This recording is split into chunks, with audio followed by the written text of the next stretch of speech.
Capturing the Divine, the Esoteric Heart of Cardcaptor Sakura.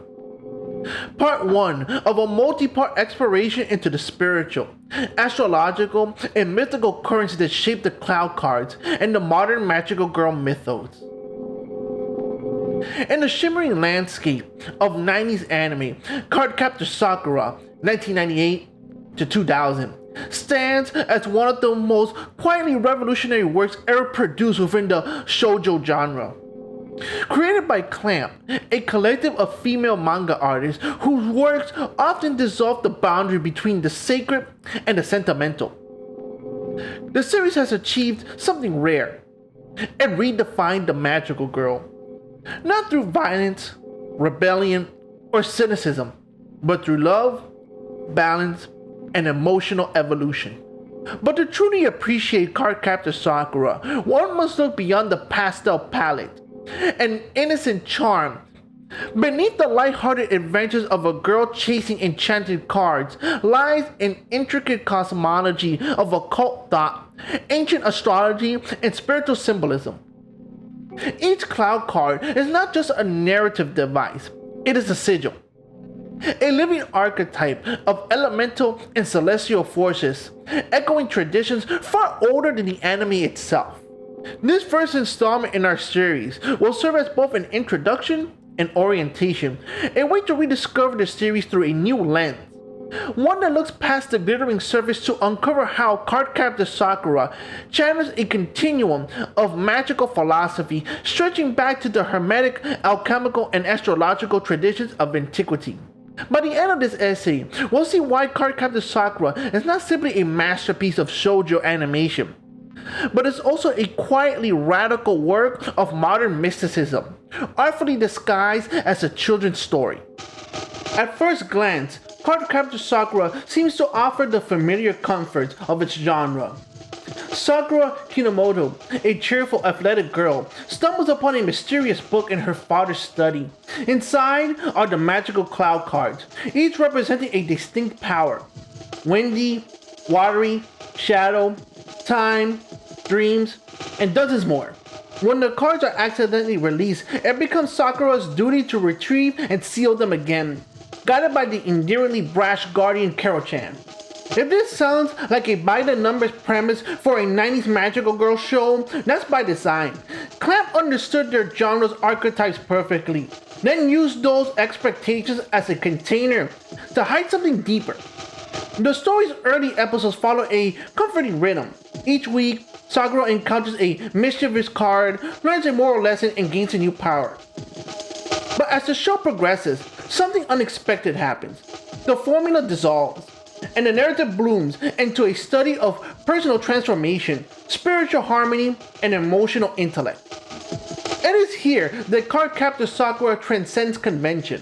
While most shoujo protagonists transform through spectacle, magic wands, ribbons, and lights, Sakura transforms through feeling. Her magic isn't an external force bestowed by destiny, but an extension of her own inner world. The cards respond to her heart, and each capture is a ritual of reconciliation, not domination. The message is subtle but profound. In Cardcaptor Sakura, magic is not about control. It's about understanding. Power, love, and will are intertwined, and harmony emerges only when the self and the world are in emotional balance. This ethos mirrors not just shoujo values, but echoes the ancient hermetic axiom: as above, so below, as within, so without. The hermetic thread, hidden influences beneath the glitter. Long before Clamp's pens touch the page, the archetypes embodied by the cloud cards have already existed in various forms for centuries. The idea of a magician who shapes the world through names, seals, and balance recalls the hermetic magicians of the Renaissance, who sought the unity between human will and cosmic law. Consider Clow Reed himself, the enigmatic sorcerer who created the cards. Half English, half Chinese, Clow is a fusion of Eastern and Western esoteric traditions, Taoist elementals, and Western alchemy, yin and yang meaning Mercury and Venus. His magic system is one of syncretism, blending the 5 Chinese elements with the Western astrological order. Each card's nature, windy, watery, fiery, earthy, suggests both alchemical and elemental correspondences. This blending is not accidental. The late 1990s in Japan saw a surge of interest in New Age spirituality, astrology, and esoteric symbolism, especially among women and young adults. Cardcaptor Sakura, whether consciously or not, serves as a mirror of that cultural current. An animated grimoire with ancient ideas of balance, love, and transformation are expressed through the language of children's fantasy. Clown's visual storytelling further reinforces this connection. Sakura's staffs and circles, etched with planetary glyphs, wings, and astrological seals, look like direct descendants of Renaissance magical diagrams. The cards themselves are miniature tarot archetypes, their images and powers echoing the major arcana's symbolic range. The mirror invokes the high priestess, reflection, and hidden knowledge. The sword channels Mars, willpower, and cunning illusions from truth. The flower celebrates Venus, beauty, and fleeting joy. The time mirrors Saturn, ruler of endings and chronology. In later episodes, when Sakura begins converting Clow Cards into Sakura cards, the meaning becomes unmistakable. She is transforming inherited power, masculine, ancient, codified, into her own expression of will. It's an act of alchemy, a union of the feminine and the divine self. Love as alchemy, the emotional philosopher's stone. While most viewers remember Cardcaptor Sakura for its charming slice-of-life tone, at its heart, it is a story of emotional transmutation. Just as the alchemist sought to turn base metals into gold, Sakura transforms everyday emotion, fear, jealousy, confusion into compassion, courage, and love. This is where the series' central relationship between Sakura and Lee becomes more than a romantic subplot. Their evolving bond, from rivalry to partnership to unspoken love, is a living example of the hermetic concept of conjunction or union. The sacred union of opposites. Lee, trained in the discipline of Chinese sorcery, represents structure and logic. Sakura, with her intuition and empathy, embodies spontaneity and feeling. Their gradual convergence is the spiritual alchemy of the series, two opposing energies seeking unity. What makes this transformation so powerful is the restraint. There are no confessions, no melodramatic declarations. Their love unfolds in gestures, silence, and shared understanding. Love as energetic resonance, not a contract. It is rare to find a series, particularly one aimed at younger audiences, that treats emotional connection with this level of spiritual realism. In this sense, Cardcaptor Sakura reflects not the shadow idealism of typical shoujo romance, but the mystic realism of divine love.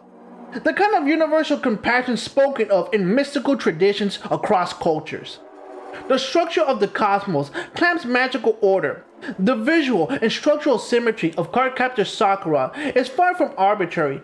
Clam's storytelling operates like a ritual cycle with rhythm and repetition, mirroring the turning of celestial spheres. The capture of the cards, the trials of judgment, and the eventual rebirth of power all echoes the mythic cycle of initiation. Sakura's journey follows the arc of the heroine's path, distinct from Joseph Campbell's hero's journey, where the hero conquers, the heroine reconciles. Each challenge asks her not to destroy, but to understand.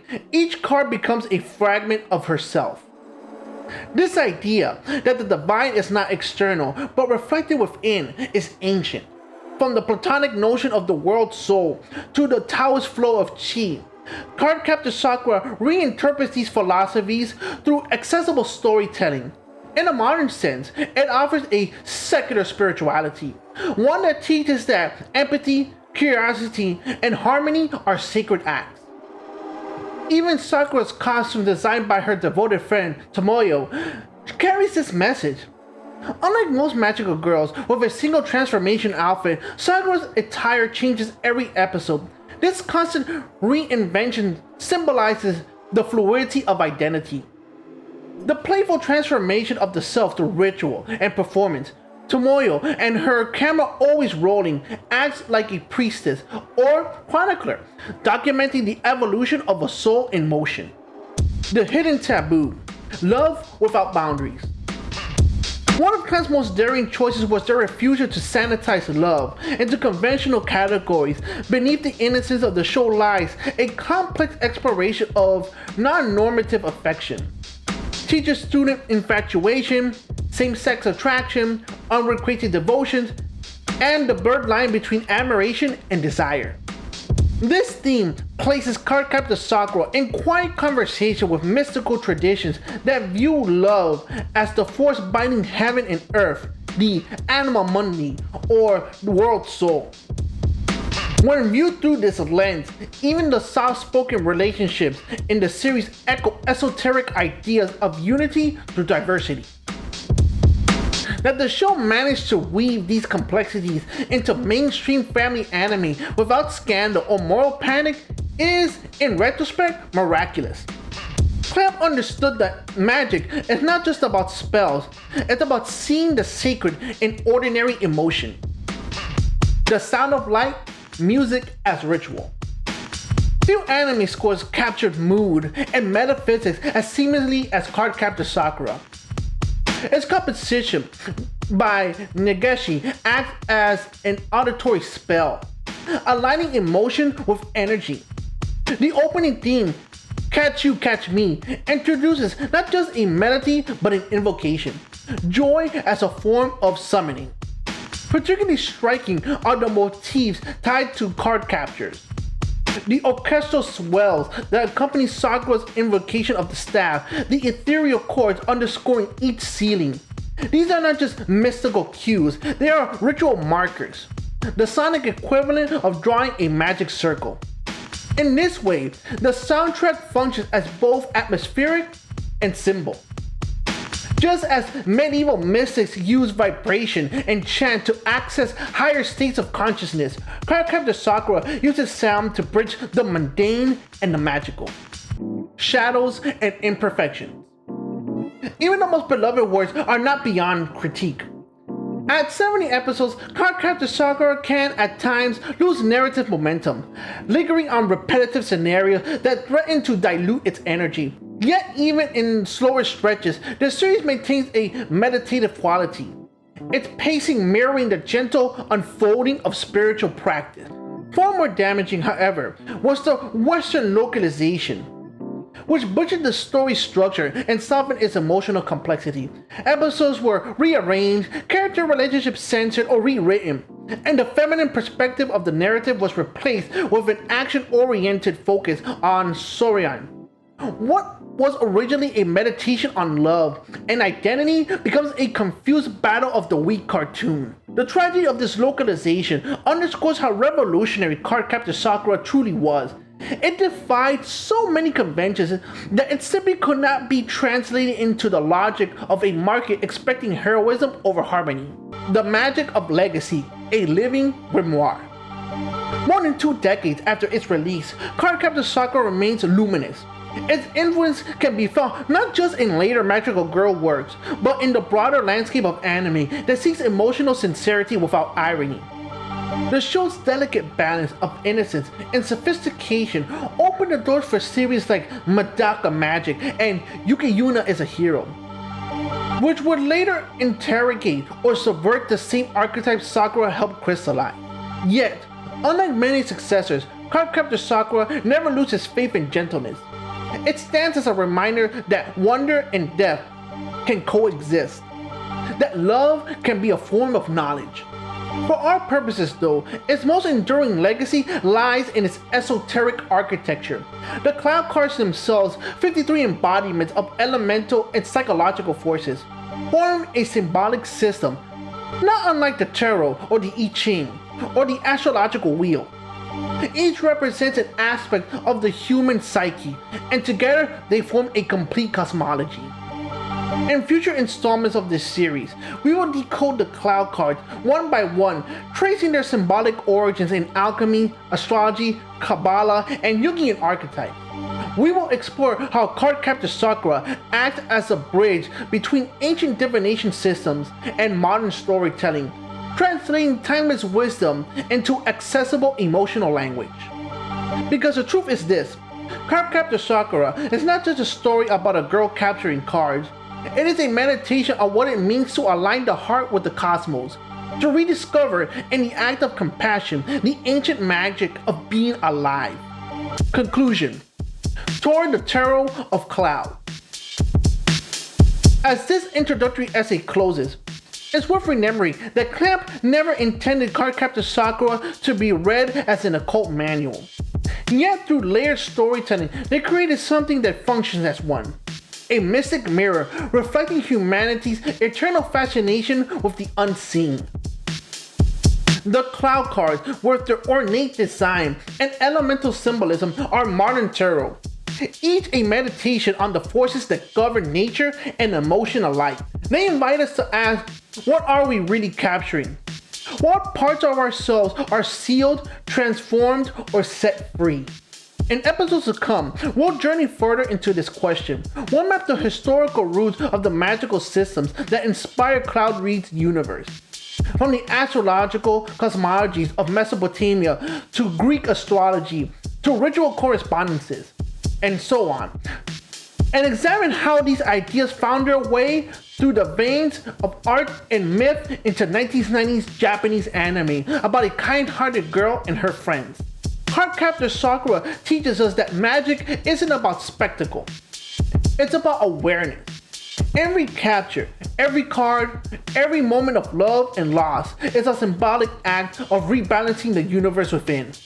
And so this series begins, part history, part analysis, part spiritual exploration. The cards are scattered, the circle drawn, the incantation spoken. Key of Clow, power of magic, power of light, reveal thy truth before me. We too will open the book and look inside.